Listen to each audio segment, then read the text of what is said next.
So hello what's up, कैसे हैं आप सब। 40 डेज, यस मित्रों, 40 दिन बाकी हैं आपके एग्जाम्स के लिए।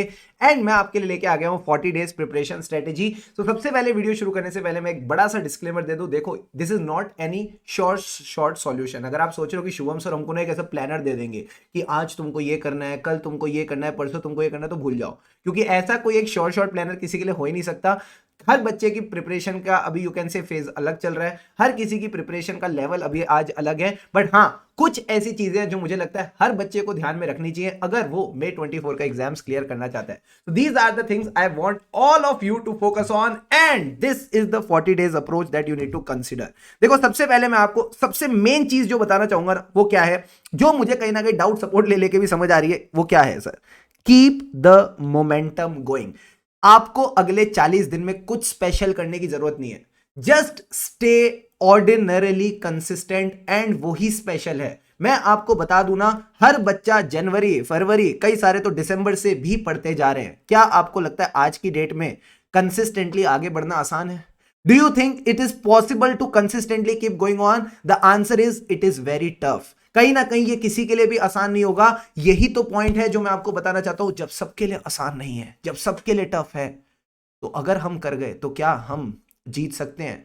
क्या हम सबसे आगे आ सकते हैं? आंसर इज यस, हम सबसे आगे आ सकते हैं। तो यही बात मैं आपको बोलना चाहता हूं कि जब आपको दिख रहा है ना एवरीवन इज डिस्टर्ब, जब आपको लग रहा है कि कहीं ना कहीं हर कोई गिव अप करने की पोजीशन में है, आपने गिव अप नहीं करना। आपने अपने आप साथ बनाए रखना है और आपने आगे बढ़ते जाना है। And trust me, it is now just a matter of 1 और 1.5 मंथ, नथिंग एल्स। तो जब आपने इतना समय अपने साथ निकाल लिया है, जब आपने इतनी मेहनत लगा दी है, तो भाई उस मेहनत को वेस्ट क्यों होना देना चाहते हो? उस मेहनत पे रिटर्न्स निकालो ना। और रिटर्न्स में बताऊं ना, सबसे ज्यादा इसी महीने में आते हैं। मेरे एक सीनियर थे जिनकी ऑल इंडिया रैंक कोई आई थी 33, ठीक है। उन्होंने मुझे बड़ा इंस्पायर किया था सीए जर्नी में। तो उन्होंने मुझे एक ही बात बोली थी, अब तक जो हो गया ना उससे फर्क नहीं पड़ता। सर क्या बात कर रहे हो? हाँ, अब तक जो हो गया उससे फर्क नहीं पड़ता।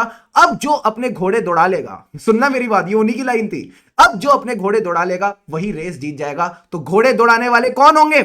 आप होने चाहिए, आप होने चाहिए। मैं चाहूंगा आप ये रेस जीत के आगे निकलो और हीरो बन के अपना और अपने मम्मी पापा का नाम रोशन करो। ठीक है सर, समझ गए। अब दूसरी चीज, कई सारे लोग अभी तक कंफ्यूज हैं। एक ग्रुप दे, दो ग्रुप दे, बोथ ग्रुप दे। मैं बताता हूं, सिंपल सी बात है। अगर आपका अगर आपका मन था स्टार्टिंग से लेके एक ग्रुप देने का, भाई एक ही के साथ रहो। अगर आपका था बोथ ग्रुप्स देने का, बट आपकी प्रिपरेशन एक की भी अभी तक ढंग से नहीं हुई, या एक की हो गई है और जो दूसरा ग्रुप है उसमें आधी प्रिपरेशन भी ढंग से नहीं हुई, देन अगेन मेरी रिक्वेस्ट रहेगी आप एक ही ग्रुप दो। बट अगर आपका बोथ का मन था और मान लो आपका कोई एक सब्जेक्ट या आधा सब्जेक्ट कुछ पेंडिंग चल रहा है, तो मेरी आपसे रिक्वेस्ट है अपनी जो प्रिपरेशन है उसको कैरी ऑन रखो। जो सब्जेक्ट अभी पेंडिंग चल रहा है उसको रोज 2 घंटा 3 घंटा पढ़ना शुरू कर दो। बिकॉज उस सब्जेक्ट में आपको 60-70 नहीं लाने, उसमें आपने बस ये कोशिश करनी है मैं अपना बेस्ट दूं, रोज 2-3 घंटा पढ़ूं, ताकि कहीं ना कहीं 40s और 50s आ जाए। और जो बाकी सब्जेक्ट्स हैं उनकी प्रिपरेशन तो आपकी सॉलिड चली रही है। क्या ये बेसिक बात समझ आती है? हाँ सर। कुछ अदर कैटेगरी में भी जाते कहते एक ग्रुप के सारे सब्जेक्ट निकालेंगे, दूसरे ग्रुप के एक आध में एग्जामिशन। अगर आपकी वो अप्रोच है और आपको लगता है वो सही जा रही है, उसमें भी कोई बुराई नहीं है। मेरा एक दोस्त था, उसने फर्स्ट ग्रुप दिया और सेकंड ग्रुप के एक आध सब्जेक्ट में एग्जामिशन का टारगेट किया था और उसकी पढ़ाई ठीक चल रही थी, तो वो भी मिल गई थी। बट मेरी ये रिक्वेस्ट रहेगी, जो आपका मेन ग्रुप है उस पर फोकस होना चाहिए। कहिए ना उस एग्जामिशन के चक्कर में ये भी पानी में चला जाए, छपाक। तो ध्यान रखना, जो भी आपका डिसीजन है प्लीज वो कर लो, एंड फिर just stick to that decision. लोगों के फोमो में बताओ यार मेरा दोस्त तो ये भी कर रहा है, मेरा दोस्त तो वो भी कर रहा है, क्या पता हो ना हो। ठीक है, तो आपने बस ये फोकस करना है कि जो आप कर रहे हो उसको पूरी शिद्दत से करो, फिर पूरी कायनात आपको उस रिजल्ट से मिलवा देगी। क्या ये बेसिक बात समझ आती है? हाँ सर। अब आती है बात मॉक टेस्ट की। सर ये मॉक टेस्ट क्यों दे? मैंने कहा मॉक टेस्ट देना जरूरी है, इसका नाम ही वैसे मॉक टेस्ट है, मजाक मजाक में। बट अगर आपने ये नहीं दिया ना तो एग्जाम में मजाक हो जाता है। तो प्लीज ट्राई कि आप आईसीआई का कम से कम एक मॉक टेस्ट जरूर घर पे दे, चाहे वो मॉक टेस्ट सीरीज 1 उठाओ या 2 उठाओ, फर्क नहीं पड़ता। And again try to give 3 hours. This is the ideal way of giving a mock test, कि आप अपने आप को 15 मिनट दें, कि आप पेपर रीडिंग करें, उसके बाद आप 3 घंटा बैठ के उसको पूरा लिखें। कई बार आपको लगेगा यार मेरे को डर लग रहा है, घबराहट हो रही है, मुझे मॉक टेस्ट देना चाहिए या नहीं। बस अपने आप से एक सवाल पूछना, जब घर पे डर लग रहा है तो फिर एग्जाम में क्या करोगे? जब घर में डर लग रहा है तो एग्जाम में क्या करोगे? तो try, at least try to give the mock test for 3 hours. अगर आपको लगता है नहीं सर मेरा टाइम वेस्ट होगा, इससे अच्छा मैं टाइम अपनी प्रिपरेशन पे लगा लूं, जो कई बच्चे करना चाहते हैं, एटलीस्ट इसको स्क्रिबल कर लेना।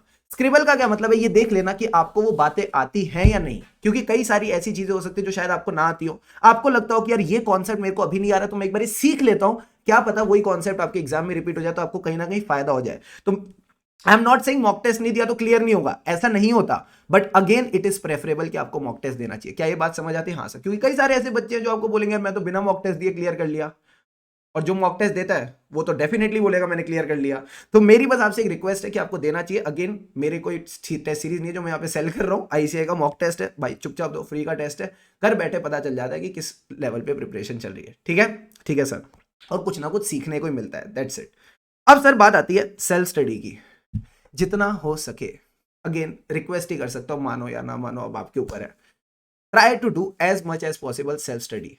चाहे ये प्रैक्टिकल पेपर्स हैं like accounts, financial management, costing, जो भी हो गया, जहां पे भी कैलकुलेटर और नोटबुक की जरूरत होती है, मुझे लगता है वहां पे आपको खुद जितना हो सके चीजों को लिख के करो, एंड टू एंड करो, चीजों को ऊपर ऊपर से मत करो, ऑडिट मत करो। बिकॉज क्या होता है ना, अपन घर पे बोलते हैं ये भी हो गया, ये भी हो गया, ये भी हो गया, और एग्जाम रूम में बोलते हो ये क्या हो गया।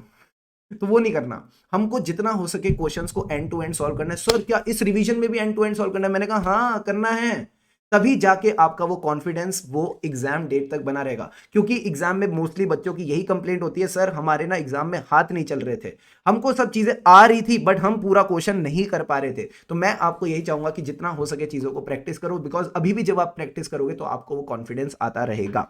क्लियर है? And this is how train your brain works. जितना आप ब्रेन को घर पे ट्रेन करके जाओगे उतना वो एग्जाम में अच्छे से चलेगा। Sir what about theoretical papers like audit and law? Again जितना हो सके चीजों को बुक से रीड करो, बिकॉज जब हम बुक से रीड करते हैं तो दो चीजें चलती है, एक तो हमारी आंख उन चीजों को देखती है, फिर हम उसको बोलते हैं, तो डबल रिवीजन हो रही होती है। बट अगर आप रिवीजन वीडियो सुन रहे हो तो सिर्फ कान में जा रहा है, ठीक है, तो प्लस आंख भी देख रही है, बट आप खुद नहीं बोल रहे ना, that is not active revision. ठीक है, तो जितना हो सके एक्टिवली रिवाइज करो, बिकॉज जब हम चीजों को एक्टिवली रिवाइज करते हैं तो लॉन्गर समय तक वो रिटेन रहती है।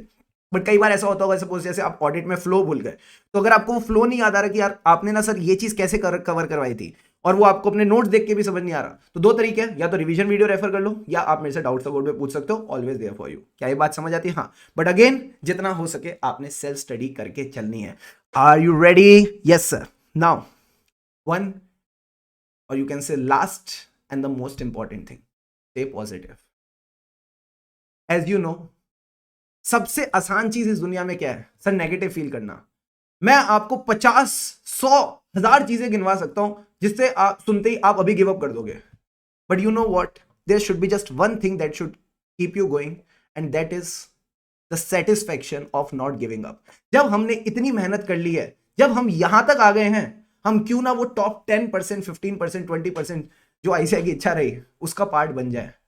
और फिर जब वो फेस पे स्माइल आएगी, जब वो आंखों की मम्मी की आंखों में जो जो आंसू दिखेंगे इमोशनल वाले, उससे वो मजा आएगा। राइट? यस और नो? Yes sir. तो मैं वही कहता हूँ यार, अपनी खुशी, पेरेंट्स की खुशी, इतनी सारी जब खुशियां मिलती है तो मुझे नहीं लगता किसी और मोटिवेशन की जरूरत है।